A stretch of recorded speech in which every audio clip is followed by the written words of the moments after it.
Hey guys, it's Chris here for the Spartan Shadows podcast. I'm joined with my co-host Emmett, who was at the Breslin covering tonight's game against Samford. I was actually able to also watch the game, so I figured I would join in for Emmett's usual post-game takeovers. Wanted to get you guys some quick reaction thoughts of the win against Samford. Final score was 83-75. Spartans took a tough battle for a tough Samford team. This was the same team that almost knocked Kansas out of the tournament last year, so they're battle tested and they're a good matchup for a lot of teams. So it was an interesting game. I think MSU is going to end up taking a lot out of this game in the long run. But win's a win. We started off very slow and we're down quite big quite early, so it was good to see MSU crawl back and pull the victory out. I guess lead us off with your thoughts. To start the game, we saw arguably the worst 10, 12 minutes of Michigan State basketball we saw all season. Yes, it's a new season. Yes, it's a very, very young season. That said, I don't know how many other games will see the Spartans in an early 13-point deficit to a mid-major team. That said, this Samford team is very good. Back-to-back conference titles. They have a very unique press where Tom Izzo mentioned in his post-game press conference that the team brought out multiple new wrinkles just for Michigan State that they had not seen on film. They had not practiced in their last 2 days of practicing the Samford press. Coach McMillan had mentioned that the way that they want to play basketball is they want to make it entertaining. They want to win the most entertaining ways. They want to score a ton of points. And that's what the team looked to be on pace to do. 25 points by, I believe, the under 8 timeout. So yeah. Thankfully, they were held to a 3 in the final 4:14 of the first half, and Michigan State was able to escape the first half with arguably their best 10 minutes of a game so far. It was 38-28 at half, I believe. Xavier Booker hitting a crucial 3 definitely proved to give confidence to Michigan State after an 0 for 9 start from 3. The team finished, I believe, 29.7% from 3. Also at one point was 16 for 16 from the free throw line. So this team had a lot of good signs after those awful 10 minutes. That said, you can't just throw out the awful 10 minutes because they look bad.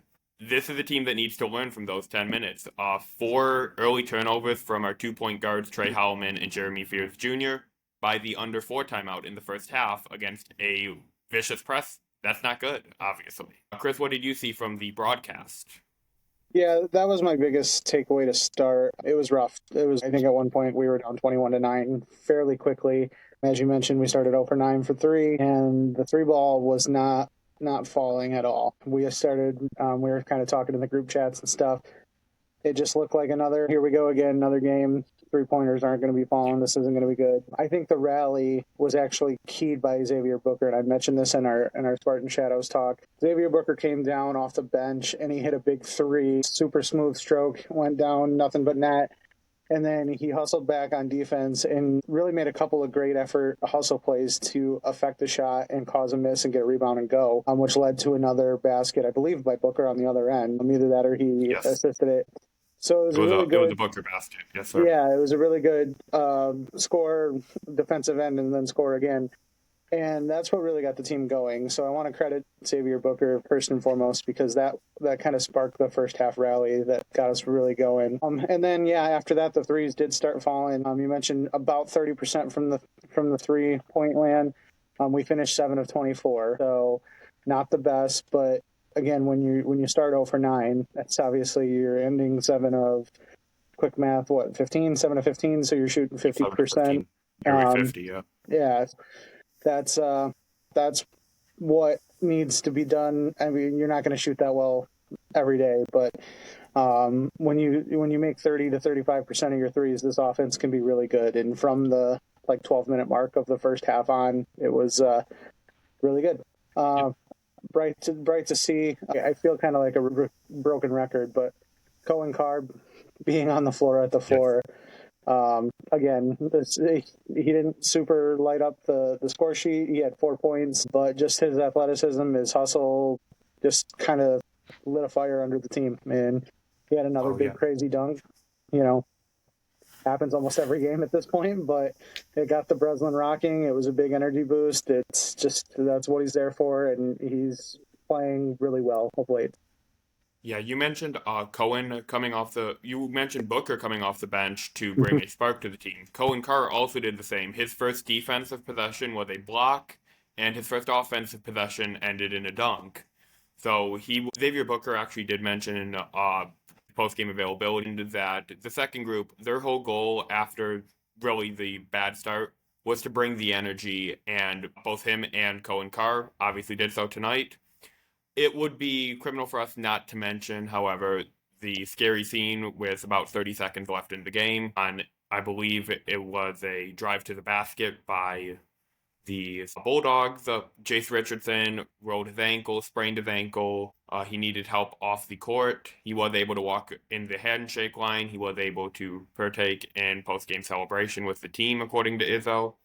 That said, none of us have a clear update on it. Tom Izzo said, I'm no doctor, but from what he said, he's like, I think it is a sprain. He does not expect it to be a long-term injury, but he does expect Richardson to miss a few days. He might not be top of the line, top conditioning for the first game of the Maui tournament, which would be the Spartans' next game. Yeah. Thankfully for the Spartans, they're off till next Monday. They don't play in Maui until Monday. We don't have another game.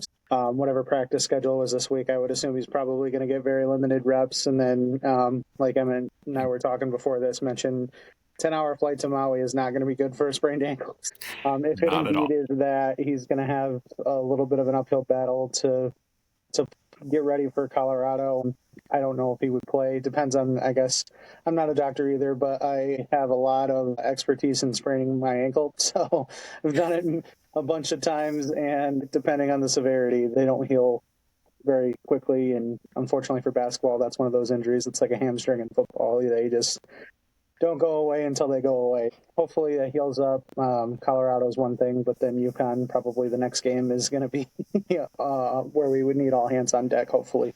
But yeah, that was my two biggest thoughts. Like I said, the improved shooting has been good. We've been really good from the free throw line. I haven't really mentioned that as much in my stuff I've done for basketball so far this year. We were 20 of 23 again tonight. And like Emmett said, 16 of 16 at one point. Also coming down the stretch, it got a little tight. We were up 4-5, I believe, and Jeremy Pierce hit 2 big free throws down the stretch. So good to see the young guys coming up and knocking some down with confidence. And it was a little weird seeing Kohler at the 4 to start, and then Zapala at the 5, not having Carr or Booker start at the 4. I don't know if that's going to be a permanent thing, but I'm on team Cohen Carr starts at the 4 every game until he cools off. So that'd be me. But overall, I think we did pretty good against a pretty tough team. Everybody sees Samford and thinks rollover, but they're a good team. So. Oh, they're a really good team. Also, how are we nearly 8 minutes in and without mentioning Jaden Akins besides his tech? Akins took over today. He finished with a career-high 25 points. He unfortunately followed out in part due to the tech that everyone really is wondering about. 3 rebounds, 3 for 7 from 3. Hit both of his free throws, both of which were and ones, which obviously quite a few more 3-point plays for him. 10 for 15 shooting. Overall, Akins was the go-to guy. Led the team also in plus minus at plus 21. He was one of 4 Spartans to finish in double digits.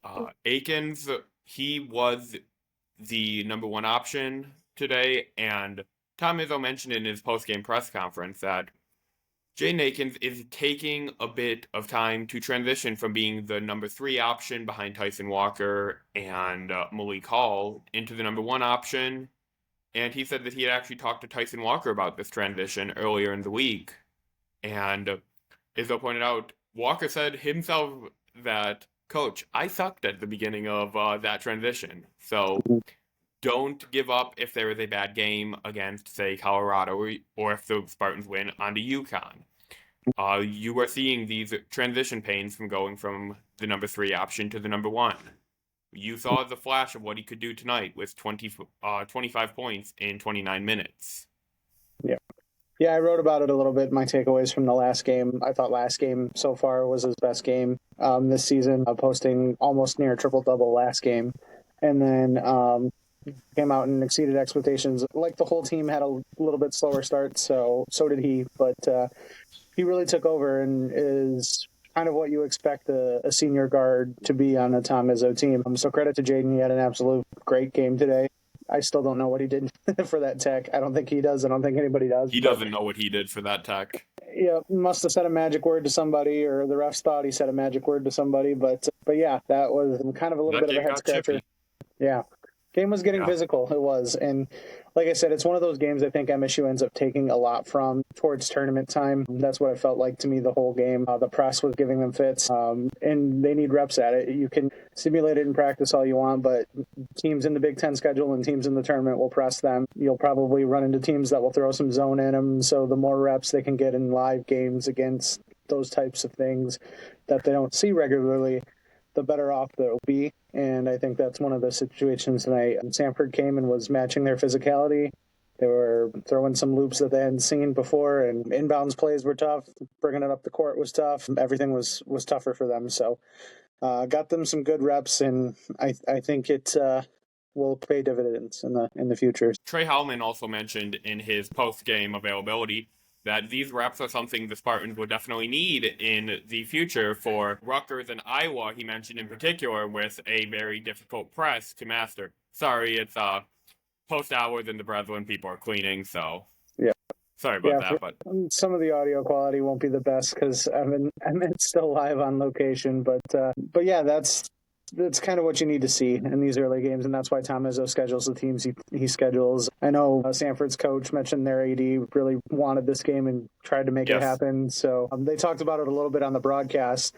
The SEC schools and stuff, Samford's in Alabama, the Auburns, the Alabamas, the SEC schools that they're close in proximity to, they won't schedule Samford because it's a tough matchup, and they don't want to drop a game, or they don't want to have it on tape where they may struggle against something. I guess Samford was having a heck of a time scheduling non-conference games to help them, and Tom Izzo's mentality, anybody, anywhere.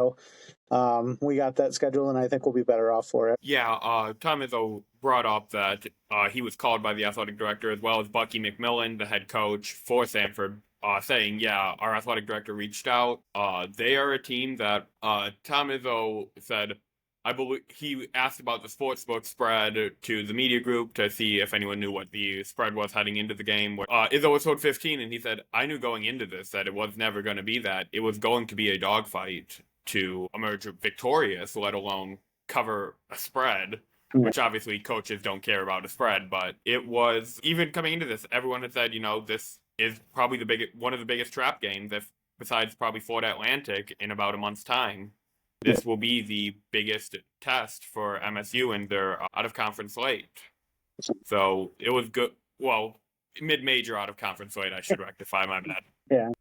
But, this team took them to the wire, and at some points gave them more than they could handle, as we saw at the start. So this is a good win. It's not going to be a resume-building win that, say, beating Kansas last week would have been. But this is a win you can feel confident about. The team got great reps in, and you have to be happy with the win. Sure, great teams cover, but a win is a win, and if James Madison taught us anything, we should take our win and be happy. Talking to a couple of our friends that are big in the betting game and stuff, this was never going to be a 15, 20-point win. Even in the years MSU was really firing, like the 2019 teams and stuff. Maybe they cover, but it's probably a backdoor cover on field goals.